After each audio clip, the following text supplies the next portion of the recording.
Hi, Neil O'Brien. Still on, we're on selling price, and the next video is going to be on profit gap, which every business has, and might sound like it's not good news, but actually it is, because profit gap is, if you have a profit gap, there's an opportunity to grow your profits. There's some profits missing from the business.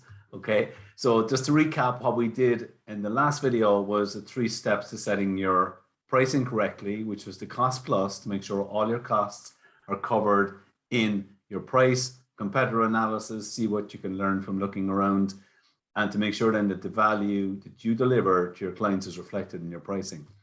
Now we're on to the profit gap. What is a profit gap?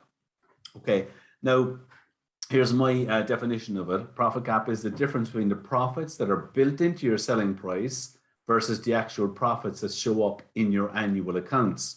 Now I've got an example here of a service business and a product business I'll show you shortly.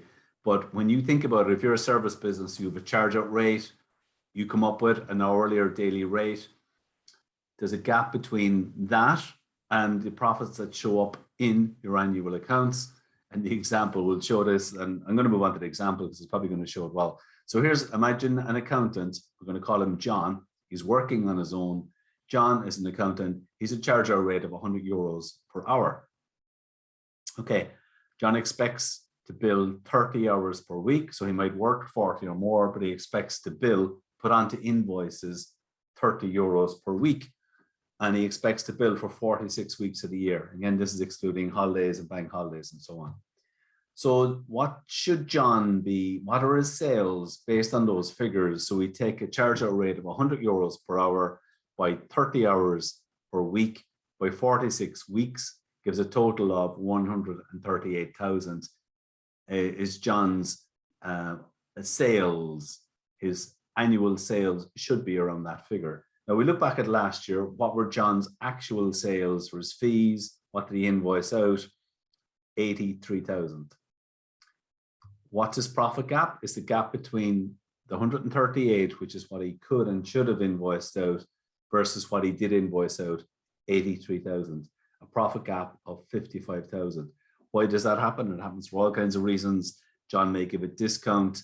He may do work for our clients, but not actually invoice it out, or maybe down to some inefficiencies he has himself, or it may be down to the fact that he doesn't actually have the volume of work to do 138,000. Quite often people do have enough work to bill the full amount, but for various reasons they don't. In John's case, the accountant, service provider, the gap was 55,000. Now, what about a product business? I have an example here of a fabricator. Con is his name. So he sells material and labor, and his pricing formula, based on his pricing formula, he expects to have a profit margin of 33%. Now, however, when we look at his annual accounts, his actual net profit margin was 14%. Again, I've seen this over and over again. There's a whole host of reasons for this. The profit gap there is cost con 320,000. So that's the gap between the profit he builds into his pricing formula. So he's saying, here's my figures. And again, in your worksheet, there are examples of this. You can see the detailed examples of this if you want to look at it. He says, I expect to get a profit margin of 33%. When you look at his accounts, the actual profit margin last year was 14%. Not unusual to see that kind of gap. I've seen it over and over again. That gap cost con 320,000, which means that if his accounts came in as he expected them to from his how he priced his products and so on, he would have had an actual profit margin of 33%. If his accounts showed a profit margin of 33%, he would have had an extra profit of 320,000. So again, here's some of the reasons, if he gives discount, if he has extra costs on jobs that he's not including, internal inefficiencies and so on. There's a whole host of reasons. That's just some of the main ones. And every business has a profit gap.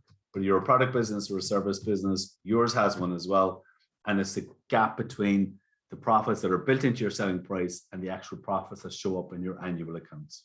Okay, that's it for now. Thanks for listening. That's the profit gap.